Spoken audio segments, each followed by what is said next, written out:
이것도 안되면 선물은 손도 안 대셨으면 좋겠어요. 99%의 사람들은 보통 이렇게 선물 시작합니다. 10만원만 들고 시작해도 빠르게 100만원, 1000만원까지 금방 벌 거라고요. 왜? 레버리지 20배, 30배 쓰면 되니까요. 근데 반대로 말하면 오히려 20배, 30배 더 빠르게 시드가 녹을 수도 있다는 건데요. 심지어 리스크 관리도 못한다? 그러면 40배, 50배 더 빠르게 녹을 겁니다. 이번 관세빔만 봐도 FTX랑 루나에 비해 10배 이상의 청산 규모가 발생하면서 많은 사람들이 전 재산을 잃었습니다. 430억 날려서 목숨 끊은 사람부터 청산으로 전 재산을 잃었다는 사람들이 수도 없이 많습니다. 코인 시장이 이런 시장입니다. 초보라면 97%는 지고 들어가는 시장이에요. 위의 상황들처럼 하루아침에 모든 전 재산을 잃을 수도 있다는 거죠. 그럼 선물 거래를 애초에 시작도 하면 안 되는 거냐? 그건 또 아닙니다. 애초에 저부터가 몇십 번 넘게 대가리 깨져가면서 28억까지 달성한 산 증인이거든요. 이번 영상에서 설명해드릴 두 가지 방법을 제대로 이해하고 리스크 관리 조금만 하셔도 이 시장에서 살아남는 한 명이 될 수 있습니다. 이건 코인뿐만 아니라 주식하는 분들에게도 똑같이 해당하는 내용인데요. 다른 유료 강의 볼 시간에 차라리 이걸 보는 게 끝까지 살아남아서 결국 졸업까지 갈 확률이 가장 높다고 봅니다. 특히 이번 영상에서는 매일 매매일지 작성하고 복귀할 수 있는 시트랑 정확하게 레버리지를 얼마까지 써도 되는지 계산할 수 있는 계산기까지 드릴 테니까 이번 영상 끝까지 보시고 리스크 관리도 배워서 꼭 수익 내시길 바랍니다.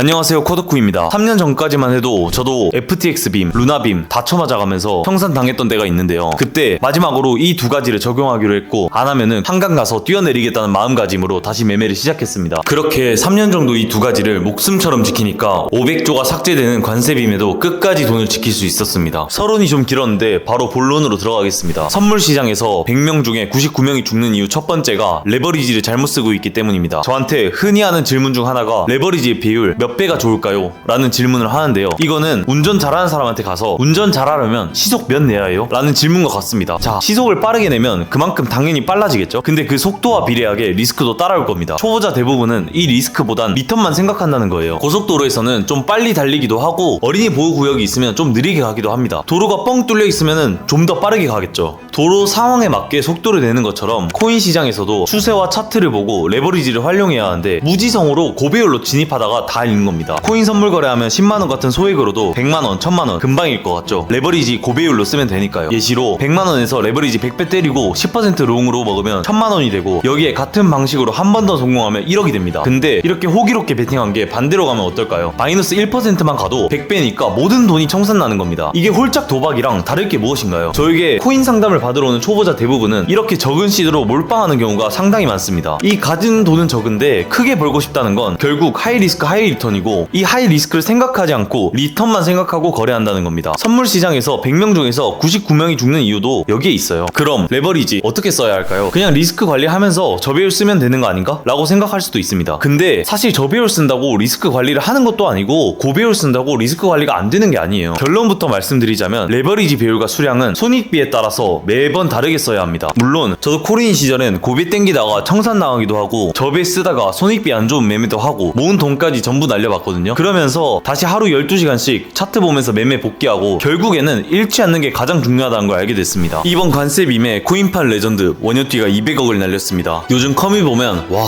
200억 X된다 원효띠 망한 거 아님? 이런 개소리들이 많은데요. 여러분 원효띠가 200억 잃은 거랑 개미들이 생각하는 200억 잃은 거랑 같을까요? 원효띠 CD를 정확히는 모르지만 최소 몇 천억은 있을 겁니다. 그러니까 이번 관세빔에 200억을 잃었다고 해도 사실상 CD가 만원이라면 몇 천원 날린 수준입니다. 즉 잃은 금액이 원효띠에게는 극히 일부라는 거죠. 이 잃은 돈을 모두 빼도 원효띠는 지금 목숨이 10개는 넘게 남아있을 거고 분할로 진입해도 내일 당장 비트가 5천만원이 되지 않는 이상 무한 시드가 가능하다는 겁니다. 여기서 우리는 정답지를 볼 수 있습니다. 금액은 중요한 게 아닙니다. 결국 핵심은 시드 대비 비율입니다. 누군가에게 1억은 내 전재산일 수 있지만 또 다른 누군가에게는 1억은 재산의 10분의 1 금액일 수도 있다는 거죠. 지금부터 차트로 예시를 들면서 각 상황에 레버리지를 몇 배 써야 하는지 정확하게 계산하는 방법을 전부 다 알려드리겠습니다. 이제까지 저배율이면 무조건 안전하다고 생각하셨던 분들도 앞으로 제대로 배워서 손익비 좋은 매매를 하시길 바랍니다. 먼저 진입가, 익절가, 손절가를 반드시 진입 전에 미리 잡아야 하는데요. 이 세 가지가 정해져 있어야 손익비도 구할 수 있습니다. 그냥 대충 감으로 이쯤이면 반등할 것 같은데 20배 롱치면 되겠지? 이런 식으로 들어가면 당연히 털릴 수밖에 없어요. 구체적으로 어떻게 하면 되는 건지 차트로 설명드릴게요. 설명드리겠습니다. 자, 이렇게 지지선이랑 저항선 하나씩 그으면 타점이라고 생각하는 부분이 나오는데요. 예시로 여기서 진입을 했다고 생각을 하고 익절은 위에 저항 맞은 곳에서 손절은 아래 지지받은 구간에서 하겠다고 치겠습니다. 이때 먼저 얼마나 손절할지 생각해야 되는데 저는 여기서 전체 시드의 10%가 넘어가면 손절하겠습니다. 그러면은 여기서 제가 사용할 수 있는 최대 레버리지는 5배입니다. 왜 5배인지 이해가 안 되는 분들도 있겠지만 제가 쉽게 설명해 드릴게요. 전체 시드의 10%까지는 내가 손실을 감당하겠다. 그리고 스탑로스를 2% 아래에 걸겠다. 그러면은 즉 레버리지는 5배까지 쓸 수 있다는 겁니다. 다시 말해서 이 한 번의 매매에서 내가 몇 %까지 손절을 허용할 건지, 예를 들어서 그게 10%인지 20%인지 30%인지를 먼저 정하고 그걸 스탑로스 퍼센트로 나누면은 레버리지 배율값이 나옵니다. 하나 더 예시를 들자면 여기서 진입을 했다 치고 이번엔 내가 확실한 근거가 있다. 여기서 승부를 보겠다. 이러면은 스탑로스 1%를 정하고 전체 시드의 10%까지 버텨보겠다 했으면 레버리지를 10배까지 쓸 수 있다는 거죠. 결국 레버리지는 내가 이번 매매에서 마이너스 0.5%의 손절을 걸 건지 마이너스 1%의 손절을 걸 건지 이 스탑로스 라인이 짧을수록 더 크게 사용할 수 있는 겁니다. 가끔씩 수익 인증글에 레버리지 50배, 100배를 시원하게 때리는 분들이 있을 텐데 그거 보면은 이런 규칙도 없이 그냥 도박하는 거 아니야? 라고 생각할 수도 있어요. 근데 만약 그분이 해당 매매에서 진짜 쇼부 볼 생각으로 시드 반토막 이상까지 홀딩 해볼 각오로 진입을 했거나 타이트한 손절을 의도했다면은 그게 맞는 겁니다. 하나 더 중요한 거는 여기서 손절가를 정할 때 남들하고 비슷하게 생각하는 구간 말고 조금 더 여유 있는 손절가를 설정하는 게 좋아요. 남들이랑 똑같이 생각하고 똑같이 진입하면 당연히 고래들은 그 부분만 터치고 바로 말아 올릴 수도 있습니다. 이 부분은 매매를 한 번이라도 해본 분들은 다 이해하실 거라고 생각해요. 그런데 여기서 의문점이 드는 분들도 계실 겁니다. 매번 고정적으로 10배, 20배 고 레버리지 써서 수익 인증하는 분들은 뭐냐? 이건 손익배 계산도 안 하고 리스크 관리도 안 하는 거냐? 라고 생각하실 수도 있는데요. 이거는 레버리지는 고정해두고 다른 부분에서 리스크 관리를 하는 분들입니다. 이 방법을 쓰면 매번 귀찮게 계산하지 않아도 되니까 훨씬 더 편하게 매매할 수 있는데요. 여기서 다음 방법으로 넘어가기 전에 잠깐 구독과 좋아요 한 번씩 해주시면 너무 감사하겠습니다. 레버리지를 고정하면 어떤 부분에서 리스크 관리를 하느냐? 바로 물량 조절입니다. 99%가 코인 선물로 잃는 두 번째 이유는 분할 매수 없이 시드를 몰빵했기 때문입니다. 시드가 적은 분들은 보통 풀시드 고배율로 베팅하는데요.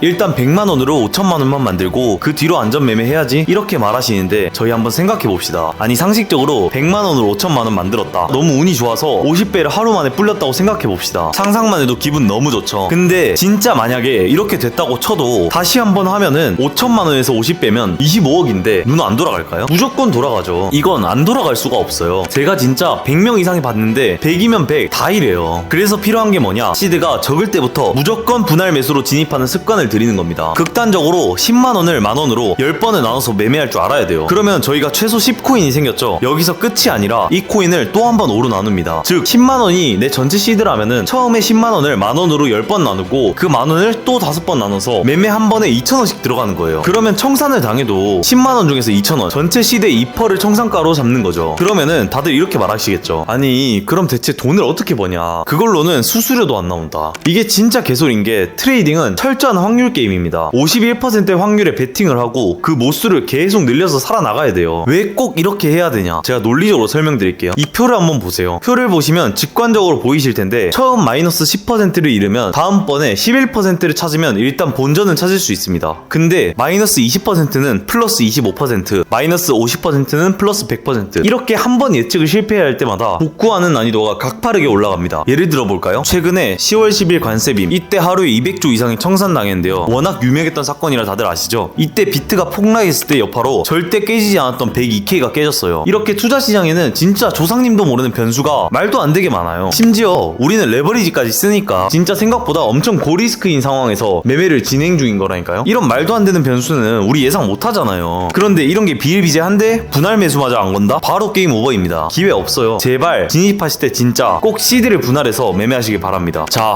오늘은 리스크 관리에 대한 방법을 2가지 알려드렸는데요. 오늘 제가 알려드린 것만 적용해도 훨씬 더 시장에서 살아남는 데 도움이 될 거라고 자신있게 말할 수 있습니다. 마지막으로 이 트레이딩이라는 건 혼자 있을 때 굉장히 힘들어요. 컴퓨터 앞에서 하루 종일 차트만 보고 있으면은 사람 피폐해지고 외롭잖아요. 그래서 제가 코드쿡 꿀통방을 하나 개설했는데 여기서 실시간으로 정보도 공유하고 꽁돈 벌어갈 수 있는 이벤트도 안내하고 있는데요. 서로 수익 나면은 축하도 해주고 위로도 해주고 소통하면서 지내고 있으니까 원하시는 분들은 댓글 통해서 신청하시면 좋을 것 같습니다. 구독, 좋아요, 알림 설정까지 해두시면 새로운 영상 올라올 때마다 바로 보실 수 있으니까 한번 부탁드리고요. 또한 항상 구독자분들이 이 시장에서 살아남을 수 있도록 도움되는 영상으로 답하겠습니다. 이상 코덕후였습니다.